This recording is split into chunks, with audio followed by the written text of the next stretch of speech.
afyeenka baarlamaanka Soomaaliya Maxamed Sheekh Cismaan Jawaari ayaa baaq u jeediyay gudoomiyaha gobolka Banaadir ahna duqa Muqdisho. Jamalkii bari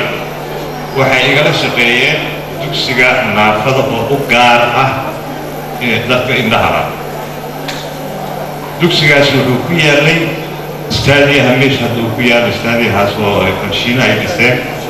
garaash baa ku yaalay oo ah garaashka oo nabad sugidda iska lahayd dhinaciisa waxaa ku yaalay dugsiga isaga ah oo aanu dhisnay oo weliba laga shaqeynayay oo dhammaan dadka indhaha la meesha si wax ku baranay dugsiga isaga ah hadda waxaa igu maqaala ah reer Basiira ardadeenna dhalinyarada inta kooban oo xamar joogto guri ijaar bay ku jiraan macquul ma aha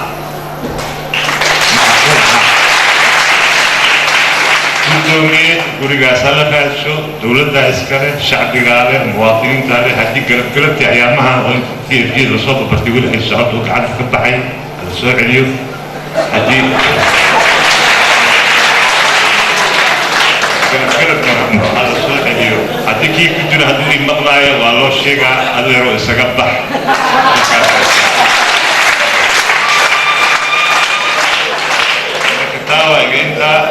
كل اللي مقاطع منقطع بكسوت الهواء موشنا كثير